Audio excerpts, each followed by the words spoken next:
Teachers have a tremendous level of control over the classroom environment. While they typically don't have control of the school schedule or the type of furniture in the room, they can develop specific arrangements that are more likely to result in student success. In this module, we'll discuss the 3 key considerations of effective learning environments. First, we'll discuss the teacher's ability to develop a consistent schedule to promote predictable behavior in the classroom. Next, the arrangement of the physical environment, including furniture and boundaries, will be considered. Finally, we'll talk about how the teacher can use his or her physical presence to create probabilities for student success.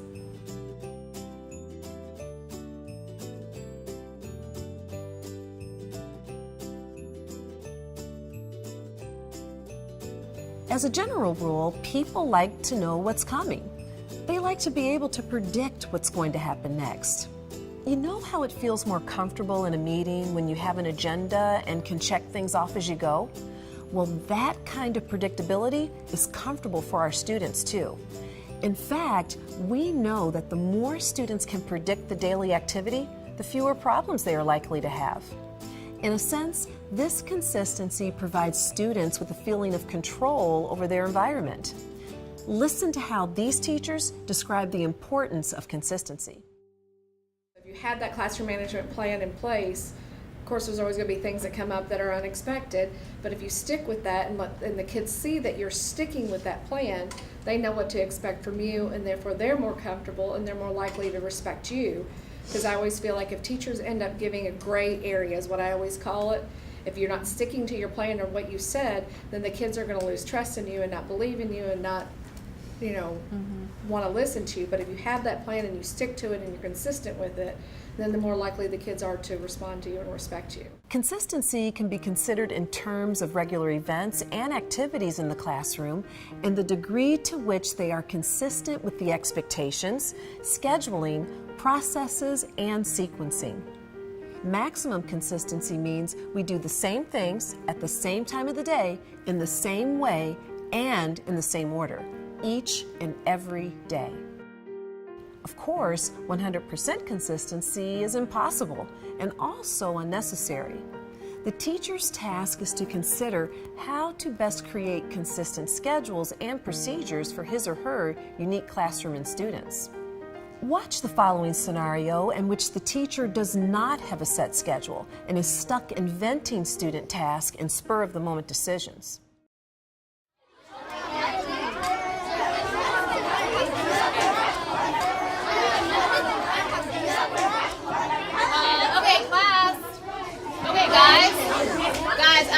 Let's see, we need to start doing some learning. Why don't you get out your journals? Let's start some writing. Writing journals, please. Let's play games today. Yeah! Now, we need to get started with our writing. Let's do something else. Yeah, games, no journals. Well, we're going to start with writing, so go ahead and get out your writing books. Get out your journals. No, I want to work on an art project. We need to get your desks. We're not doing that. Get your journals out. We have to get started. We have to get going. Did you notice that when the students were not expecting the writing chore, it became much more aversive to them? Not having a regular schedule contributed to the escalation of a situation to a serious level. One way to make the students aware of the schedule is to put it in writing on the board or on a poster, and then remind students of what's coming next. If this is done consistently, students will be much less likely to argue or object to directions. Watch how this might work. Okay, guys, it is time for us to start Writer's Workshop. So please get headed back to your table and get your writer's notebooks out.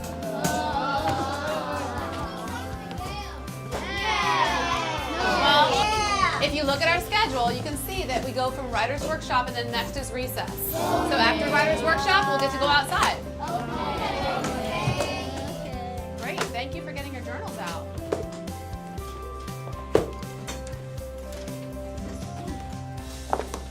It's not foolproof, but as a probability, we know that consistency provides better chances for success. Of course, if you work with students with disabilities, especially autism, consistency becomes an absolute essential component of a successful environment. However, all students and even adults benefit from the type of consistency that allows them to predict what will be expected and when. Perhaps the most essential form of consistency is in how we create routines that, through consistent repetition, become second nature for students.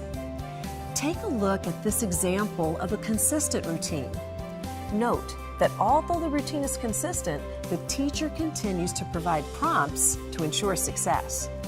You need a whiteboard and a marker. Expectation number 1. I love that Jace has raised his hand for permission to speak, and that's expectation number 2. What's up, dude? Get together with your team and spend about 5 minutes discussing the following. What degree of consistency do you have in your daily classroom activities? Think about your expectations, your schedule, your procedures, and your sequencing. Consider where you might tighten it up to reduce student misbehaviors.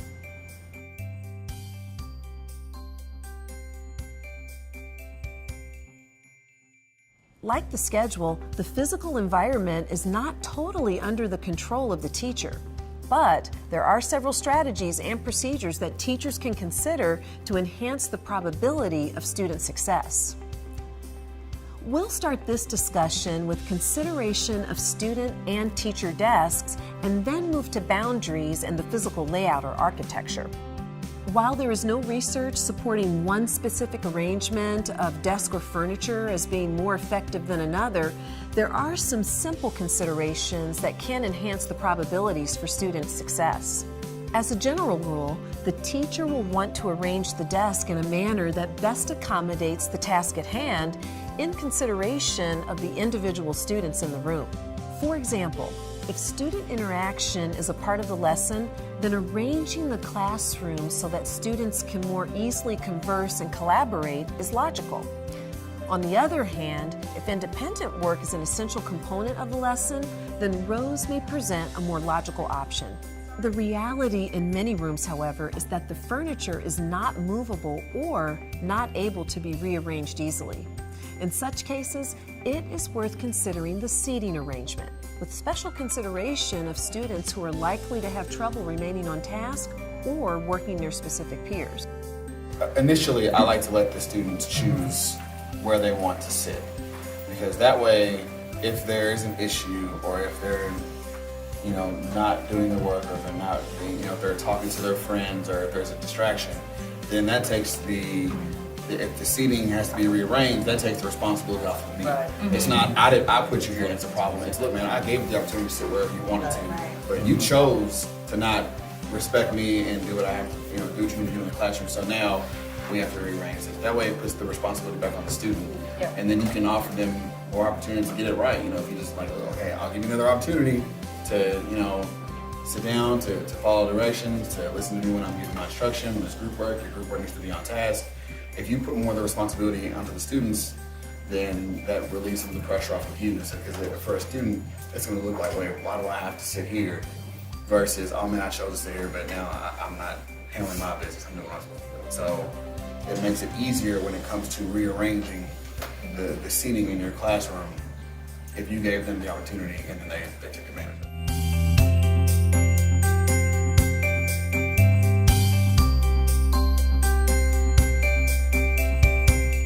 As this teacher mentioned, assigned seats aren't necessarily something that needs to be done on the first day of school. But there will be times when assigning seats may be an appropriate strategy. In these cases, there are a couple of important points to consider. First, if you can help it, don't make seating changes obviously in response to individual students. Second, try not to change seats during the middle of a class. Instead, use proximity for the day and make your seating change at the beginning of the next period. Watch how this teacher makes the assignments in what appears to be a random matter, not singling out any students.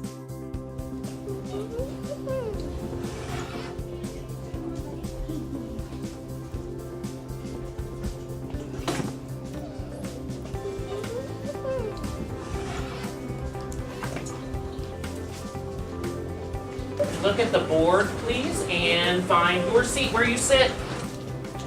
Look at the board and go find your seat.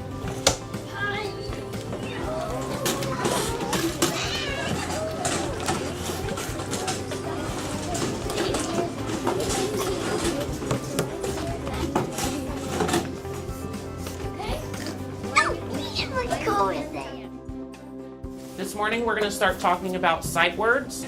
Sight words are words that we're going to see and know as soon as we see them.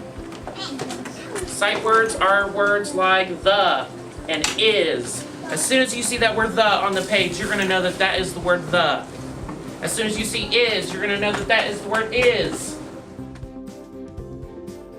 Okay, I have made a few changes in where some people sit. Please look at the board and go find your seat, please. Ready, set, go.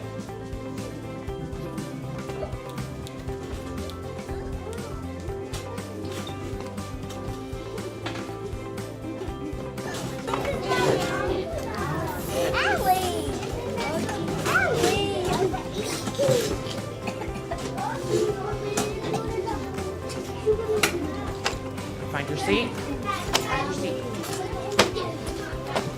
Can you go find your seat? Do you know where your seat is? All right. Notice that after the teacher realized that one of the groupings was problematic, a new seating arrangement was developed that did not specifically single out any students. Get together with your team and spend about 5 minutes discussing the following. To what degree can you control the furniture arrangement in your room to promote student success within your curriculum? Also, discuss whether and how you have used any assigned seating. Discuss your experiences with student seating arrangements.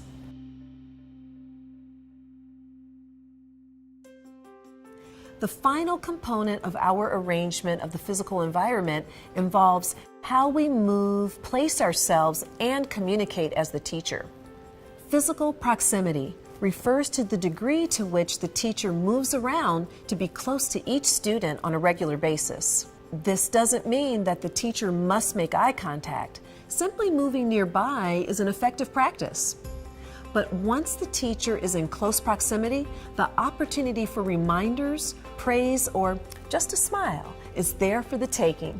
Much of what we're talking about here is called active supervision. This refers to how teachers are able to maintain attention to the entire classroom as they go about all the activities that make up a teacher's day. Effective teachers must be able to keep moving and scanning to be aware of all students. Also, another thing I think is there's a lot of carry in to the building that happens on the bus or right before that, and then we get them, we have no idea what's going on, what they're upset about, and you have a very unhappy student that comes in and you're just like, I'm not really sure what happened. Sometimes proximity is easier when the teacher structures student activities to make it easier to keep track of what is going on. This doesn't mean that the students don't have some leeway for movement. It just means that we have limited the options to some degree. These types of structures and boundaries can be effective in common areas such as the playground as well as in the classroom. I'd like to chime in on your the recess, or in our school we call it wellness, and classroom teachers should be providing games, specific rules to games, and specific games that they can play outside at recess. I think we do at least 4 days a week, if not all days a week. Yeah, they're required to do that, and it really solves a lot of those problems with conflict and stuff with the other students. And the kids actually have told us that they have more fun on days that they do a classroom game rather than when they're just told to go roam free and play. And setting up boundaries as well. I mean, some schools it might not be an issue. I know, like our school, we have our playground, and we have a huge field behind it. We have trees everywhere, so kids want to go behind the trees, and they're trying to get away with something. So just making sure that you're setting up those boundaries in your classroom as well before you go outside. One of the key advantages of proximity is that it allows the teacher to have personal contact with students in a private manner. Personal and private contact is far less likely to elicit a challenge than is a public reprimand. In fact, a major consideration of any response to students is the tone of the teacher's voice. The teacher should never be visibly upset, angry, or frustrated by students. We are simply sorry that the student made a bad choice. In addition to proximity and voice tone, effective teachers develop a knack for scanning all students on a regular basis. We call this active supervision, and it simply refers to the teacher being constantly aware of what all students are doing by maintaining clear sight lines wherein all students are in view on a very frequent basis. I think another thing is just walking down the hallway. I mean, I'm trying to teach these little ones about how to go down the hallway. I walk backwards down the hallway, okay? Yes. I'm watching them. I'm walking at the front of the line, walking down backwards, watching every single one of them. They put their hand on the locker, no, hands are to yourself, and letting them know what is expected. I'm seeing teachers going down the hallway with little ones ahead of them, and they're at the front line with their backs turned, and kids are hitting each other with their lunch boxes, doing all kinds of things. I mean, keep your eyes on your kids. When I was walk backwards, I'm sorry, it's something. Sometimes we refer to this as the move and scan, never stopping for too long in any position with students out of sight. Watch these examples of teachers using active supervision. See if you can spot the one teacher that gets stuck in a position where not all students are in easy view. One simple rule of thumb is called the 1 second rule. Using this logic, the students should all assume that the teacher is able to make eye contact with any of them within less than 1 second if needed. Of course, that does not mean that there will be eye contact with everyone every second, only that the teacher is aware enough so that it could happen.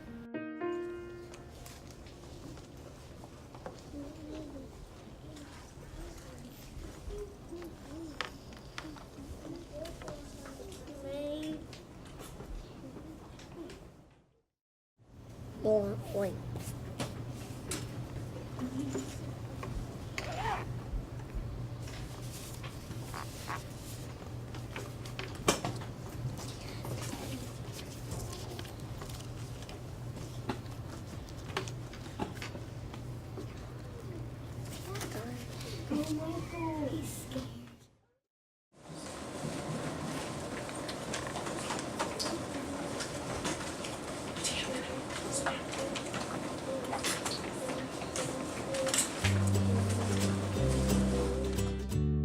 Active supervision is important because it provides for more frequent eye contact with students.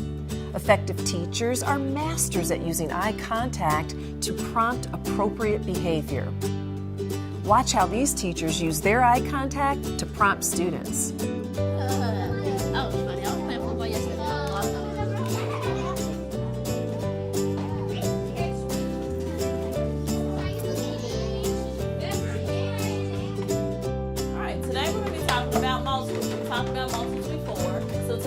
About multiples of 10, hundreds, and 1,000. So we know that multiples, we use those when we're talking about factors, two factors that make a product. So can anybody give me an example of two factors that make a product that would be a multiple? Yes. 4 times 4.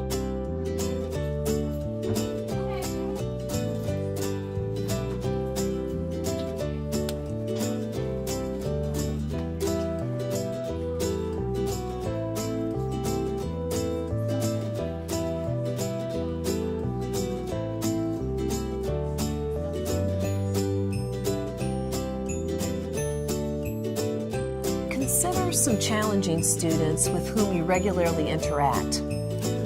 What are some possible ways that you might be able to use proximity, voice, and eye contact to prompt desired behavior without initiating a conflict? Be sure to consider how you'd have to change up the way you move through the classroom and maintain active supervision to make this work in your classroom now. Come to the next meeting with your thoughts on your own attempts to use environmental arrangements with individual students and be prepared to discuss.